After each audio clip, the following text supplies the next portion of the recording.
प्रथम और तृतीय लहर के दौरान हमारे ग्राम प्रधानों ने एएनएम, आशा वर्कर, राजस्व विभाग और पंचायती राज विभाग के कर्मचारियों के साथ मिलकर के जो सराहनीय कार्य किया है, इसके लिए मैं आप सबका अभिनंदन भी करता हूं। तीसरी लहर आ चुकी है और तीसरी लहर के दौरान स्वाभाविक रूप से हमारा कुछ दायित्व बनेगा। जब 1 महीने पहले मैंने आप सभी को लखनऊ में आमंत्रित किया था, उसके पीछे का मेरा उद्देश्य बहुत स्पष्ट था। देखिए, मैं पहले से इस बात को मानता हूं और आदरणीय प्रधानमंत्री जी भी इस बात को मानते हैं कि भारत की अर्थव्यवस्था की आधार कोई है तो हमारी ग्राम पंचायतें हैं। ग्राम पंचायतें जितनी सशक्त होंगी, जितने आर्थिक रूप से स्वावलंबी होंगी, उतना ही हम जनपद को और प्रदेश को और देश को आत्मनिर्भर और स्वावलंबन की ओर अग्रसर कर पाएंगे। और उसी स्वावलंबन के लक्ष्य को प्राप्त करने की दिशा में हमारी सरकार ने तय किया कि हर ग्राम पंचायत में अगर प्रदेश स्तर पर और केंद्र सरकार के स्तर पर विकास की धुरी का केंद्र बिंदु राज्य सरकार का सचिवालय, केंद्र सरकार का सचिवालय होता है, तो ग्राम पंचायत भी विकास की नींव है। तो ग्राम पंचायत के विकास के लिए भी ग्राम पंचायत सचिवालय का निर्माण होना चाहिए और ग्राम पंचायत सचिवालय के निर्माण के माध्यम से हम लोगों ने सभी प्रदेश के 58,189 ग्राम पंचायतों में एक ग्राम पंचायत सचिवालय के निर्माण की कार्रवाई को आगे बढ़ाया है। और मुझे प्रसन्नता है कि सभी ग्राम पंचायतों में सचिवालय के कार्य पूरे हो गए हैं। उसमें साज सज्जा की व्यवस्था, उसमें कंप्यूटर और इंटरनेट की व्यवस्था वर्तमान में की जा रही है। इसके पीछे का ध्येय एक ही है कि इसका लाभ गांव के लोगों को मिले और हमारे गांव भी स्मार्ट बनने की ओर अग्रसर हो सके। इसके लिए हम लोगों ने प्रत्येक ग्राम पंचायत में पंचायत सहायकों के चयन, उनके प्रशिक्षण और उनकी तैनाती की कार्रवाई प्रारंभ की है।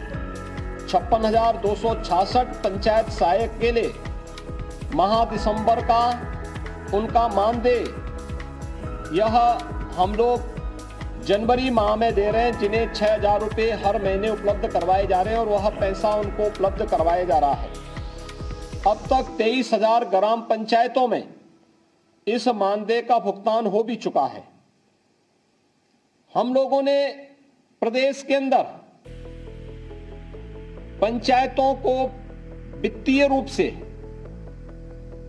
प्रशासनिक रूप से और तकनीकी रूप से सशक्त करने और उनके अधिकारों में, ग्राम प्रधान के अधिकारों में बढ़ोतरी करने, ग्राम पंचायतों के अधिकारों में बढ़ोतरी हो, इसके लिए भी कार्रवाई की थी, जिसके लिए हमारे सभी ग्राम प्रधानगण लखनऊ में आए थे और जिसको उस समय उन्होंने बहुत अच्छे ढंग से यहाँ के कार्यक्रम को बड़े अच्छे ढंग से उन्होंने आगे बढ़ाने का कार्य भी किया था।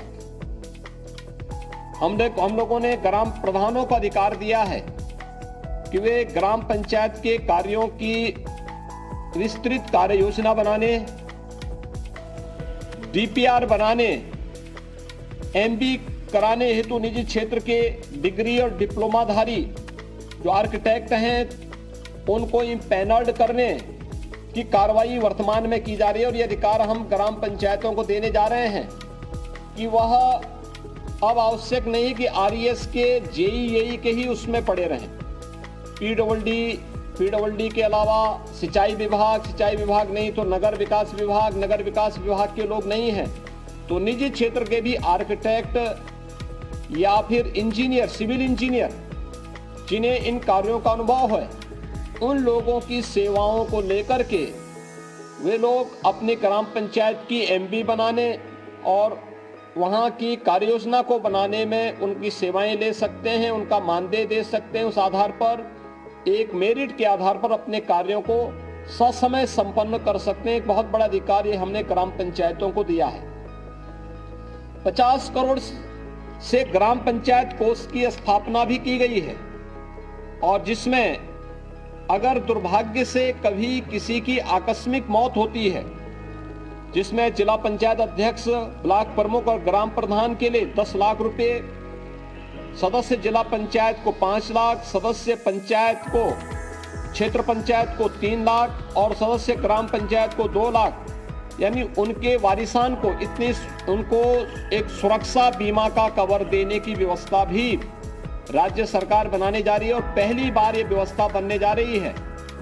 यानी देश के किसी भी अन्य राज्य में व्यवस्था नहीं जो उत्तर प्रदेश ने अपने यहां लागू की है। और आपके कार्यों को ही अप्रिशिएट करते हुए सरकार ने तय किया कि ग्राम प्रधान का मानदेय अब 5,000 रुपये होगा, क्षेत्र पंचायत प्रमुख का 11,300, जिला पंचायत अध्यक्ष का 15,500, जिला पंचायत सदस्य का प्रति बैठक 1,500, सदस्य क्षेत्र पंचायत का 1,000 प्रति बैठक और ग्राम पंचायत सदस्य को भी आप 100 रुपये प्रति बैठक यह मिला करेगा। यह व्यवस्था भी राज्य सरकार ने पहली बार की है और बड़े पैमाने पर इसका लाभ और एक प्रोत्साहन उनको वहां तक बैठक में जाने, बैठक में भाग लेने, बैठक की कार्रवाई का हिस्सा बनने का प्राप्त होगा।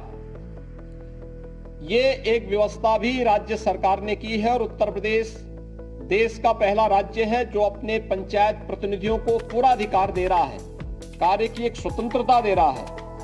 पंचायत सचिवों के प्रभावी तैनाती हेतु हम लोगों ने प्रदेश में 15,000 क्लस्टर भी तैयार किए हैं।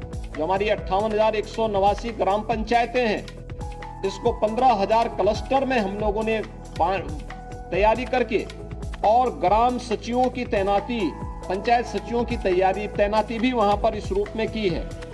ग्राम पंचायतें स्वयं भी मनरेगा के कार्यों को कराने, अपने डिजिटल हस्ताक्षर से भुगतान कराने का कार्य करें, इस दिशा में भी सरकार आगे बढ़ रही है। और हम लोगों ने लखनऊ की मोहनलालगंज विकासखंड के अहरोली और विकासखंड हरदोई में भी यह कार्रवाई हम लोगों ने अहरोली विकासखंड हरदोई में और मोहनलालगंज विकासखंड लखनऊ में इस कार्रवाई को हम लोगों ने आगे बढ़ाया है।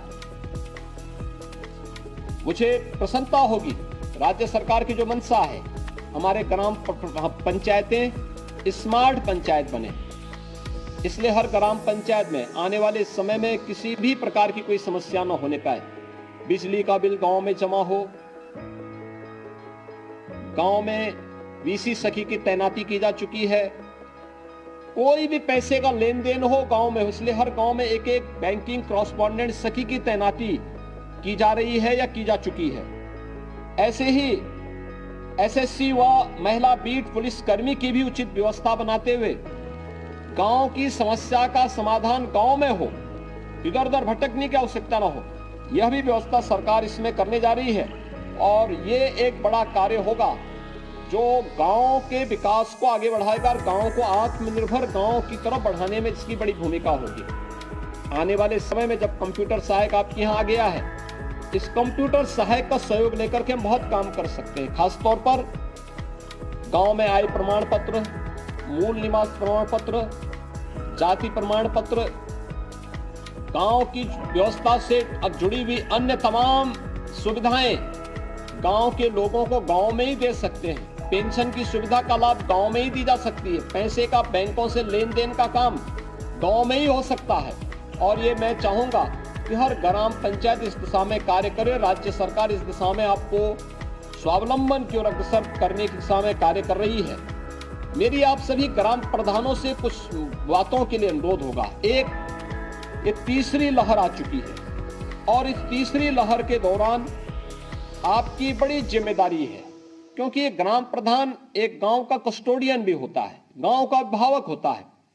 अपनी ग्राम पंचायत के अभिभावक के रूप में आपकी एक बड़ी जिम्मेदारी है और जिम्मेदारी इस बात को लेकर के कि एक तीसरी लहर के दौरान अपनी गांव पे निगाह रखना, गांव की निगरानी रखने की वजह के लिए पहला हमारा प्रयास होना चाहिए कि निगरानी समिति से जुड़े हुए जितने भी लोग हैं, आंगनबाड़ी, आशा वर्कर, एएनएम, पंचायत के प्रतिनिधि, यानी जितने भी आपकी पंचायत के प्रतिनिधि होंगे, पंचायत के कर्मचारी होंगे, राजस्व विभाग के उस गांव के उससे जुड़े हुए कर्मचारी होंगे, इन सब की एक टीम बनाना, जो पहले से बनी हुई इसको एक्टिव करना, घर घर सर्वे करना। सर्वे में दो चीजें, एक कोई व्यक्ति बाहर से तो नहीं आया है, सूची बना देना। दूसरा, कितने लोग हैं जिनमें कोई लक्षण है बुखार के, सर्दी जुकाम के, खांसी के या कोई अन्य मामले, उनकी सूची तैयार करना। तीसरा, कितने लोग हैं जो 15 साल से ऊपर के हैं, 15 साल से ऊपर आयु के लोगों को कितने ऐसे लोग हैं जिनको वैक्सीन की डोज दी जा चुकी, वैक्सीन लग चुकी है। 15 से 17 का तो अभी प्रारंभ हुआ है, लेकिन शेष अन्य लोगों को वैक्सीन लगाने की व्यवस्था क्या है? 18 साल से ऊपर के लोगों ने, कितने लोगों ने वैक्सीन ले लिया है, पहली डोज कितने लोगों ने ली है, दूसरी डोज कितने लोगों ने ली है, 15 से 17 वर्ष के लोगों में कितने लोगों ने पहली डोज ले ली है, और एक चौथी डोज भी आई है, चौथी भी प्रकार की कैटेगरी है, वह है कि आपके गांव में कोरोना वॉरियर्स जो होंगे, एएनएम है, आशा वर्कर है, आंगनवाड़ी है, हेल्थ वर्कर हैं, या फिर आपकी ग्राम पंचायत में 60 साल से ऊपर के कोई बुजुर्ग होंगे जो किसी गंभीर बीमारी से पहले से पीड़ित होंगे। इन सब की सूची बनाना, और सूची बना करके उस सूची को अपने एएनएम को उपलब्ध करवाना कि इन लोगों ने इतनी डोज, पहली डोज ले ली है, इतने लोगों ने दूसरी डोज ले ली है, इतने 15 से 17 वर्ष के नौजवानों ने, इतने लोगों ने डोज ली है, इतने लोग बचे हुए हैं, और 60 साल से ऊपर के लोग इतने हैं जिन लोगों ने अभी तक प्रिकॉशंस डोज यानी बूस्टर डोज इतने लोगों ने ली है। यह एक तो सूची तैयार करना। संदिग्ध व्यक्ति को, यानी कोई बाहर से आया है, सर्दी जुकाम खांसी बुखार कुछ भी है, उसको मेडिसिन किट उपलब्ध करवाना। इस वीडियो को लाइक करें, हमारे चैनल को सब्सक्राइब करें और बेल आइकन जरूर प्रेस करें। हमारी न्यू वीडियो सबसे पहले देखें।